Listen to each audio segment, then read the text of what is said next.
Home values are falling, sale prices are lagging behind, and listings are piling up. The numbers from the villages do not lie. Down 2.6% in a year. Homes are sitting unsold for over 2 months, and seller optimism is fading fast. What was once a retirement goldmine now shows troubling cracks. But is this just the start of something bigger? Zillow puts the average home value in the villages at $396,578, down 2.6% over the past year.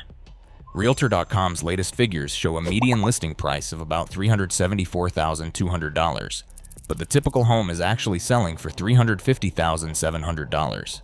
That's a spread of more than $23,000 between what sellers hope for and what buyers are willing to pay. The sale-to-list price ratio now sits at 97%, so on average sellers are accepting about 3% below their asking price. The median days on market has stretched to 67 days, far from the fast-paced turnover seen during the boom years. Independent analysts are also raising red flags. Reventure's home price forecast score for the villages is just 28 out of 100 for 2025 to 2026, a number that signals a sharply declining market. During the peak, scores hovered in the 70s. Now a score of 28 means risk is high and demand is weak. Here is how one Reventure analyst breaks it down. We are seeing a major shift. Prices are slipping, homes are sitting longer, and sellers are having to cut deals. For a community once seen as a can't-miss investment, these numbers are a reality check. Taken together, these figures set a new baseline. The days of automatic appreciation and bidding wars have faded.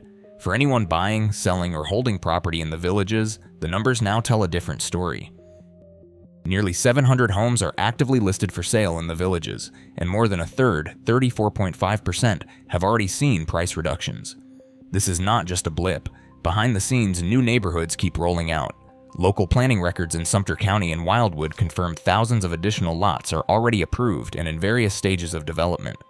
Builders are still bringing new homes to market, even as existing homes linger longer on the resale side.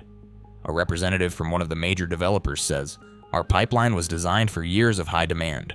We are still delivering on those plans, but the pace of new buyers has slowed." At the same time, listing agents are hearing a shift in the conversation. One agent says, buyers have more choices than ever. If a home does not check every box, they move on, or they negotiate hard.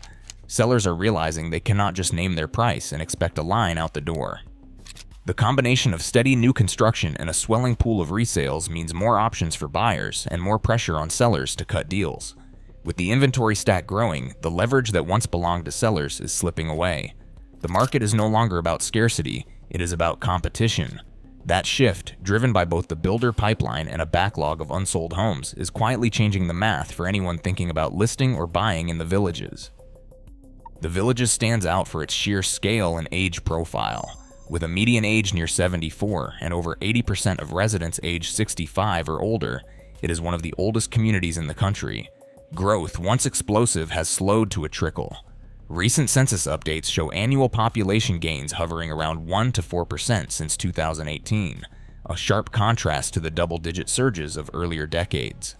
In practical terms, this means that every year a few percent of the population is lost to mortality alone. Hundreds of homes come back onto the market annually, even before counting those who relocate or move to assisted living. But the story does not end with population math. The Villages is divided into 17 community development districts, each acting as a mini-municipality with its own infrastructure and debt. These districts finance roads, utilities, and recreation through bonds that are repaid by special assessments on homeowners. Take Community Development District 13 as a case in point. In fiscal year 2022, it carried $255.9 million in total liabilities, up nearly $80 million in just 1 year, driven by new development bonds and outstanding obligations. Debt per parcel in these newer phases is significantly higher than in older, nearly paid-off neighborhoods. One recent arrival from New York described the shock of learning that beyond the monthly amenity fee, their property tax bill included a hefty line for CDD assessments.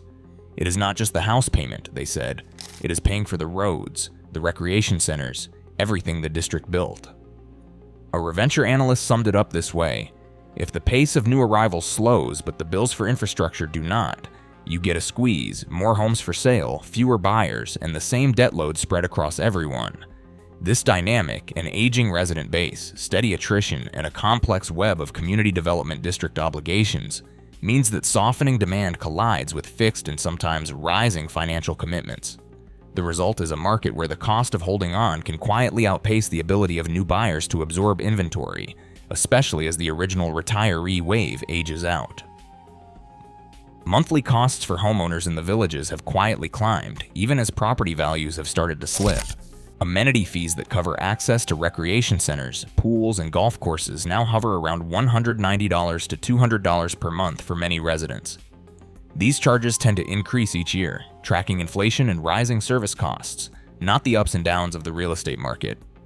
Over a decade, those small annual bumps add up, tightening the squeeze on anyone living on a fixed retirement income.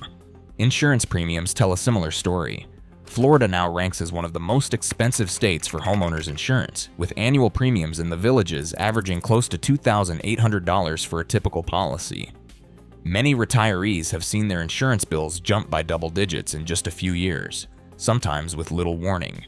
One resident described opening her renewal notice to find a $400 increase over last year with no claims filed. For those whose income does not grow, that extra line item can mean tough choices elsewhere in the budget. Property taxes, too, have crept up. After the 2020 to 2022 home price surge, new buyers are locked into higher assessed values, and their tax bills reflect that, regardless of whether the market has cooled. Even if millage rates stay flat, the base value keeps many retirees paying more than they expected when they first moved in. A spokesperson from the local amenities authority explains, "Our costs, insurance, staffing, and maintenance do not go down just because home prices do. We adjust fees to keep services running." For many residents, this means the monthly math can suddenly flip. When home values dip and costs rise, the house that once felt like a nest egg starts to feel more like a monthly bill that will not shrink. For retirees with little room to maneuver, that is not just a financial inconvenience, it is a source of real anxiety.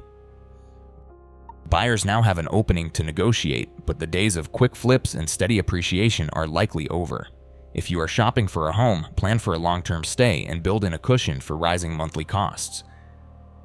Because fees, insurance, and taxes rarely go down even when home prices do. Sellers need to set realistic expectations. Listing at last year's peak is unlikely to draw offers, and the average home now sits for over 2 months. Consider the costs of holding, and be ready to accept less than your asking price. For retirees on fixed incomes, it is time to revisit the budget. Rising costs and slower sales mean having extra liquidity matters more than ever. Talk with your family or a financial advisor about what happens if it takes longer to sell or if your home value drops further. In this market, caution and planning are essential. 6 key signals will shape the outlook for the village's real estate in 2026. First, keep an eye on the monthly home value indices. If prices fall for 3 straight months, that is a warning sign. Watch the sale-to-list ratio. If it slips below 95%, sellers are conceding more than 5% off asking price. Days on market above 90 days means homes are sitting for 3 months or more, a clear sign of sluggish demand. If the share of active listings with price cuts jumps sharply, or if total inventory grows by more than 15 to 20%, the market is likely under real pressure. Pay attention to carrying costs too. Rising homeowners association fees, insurance, or property taxes constrain budgets even when prices are flat. For anyone living in or watching the villages, tracking these numbers is the best way to stay ahead. Have you noticed these changes? Share your story below. Today, even America's largest retirement community faces the reality that no market is immune to oversupply and shifting demand. As prices soften and costs climb, the math of retirement changes for thousands. The question now is not if, but how fast that change will reshape the dream. Share your thoughts below.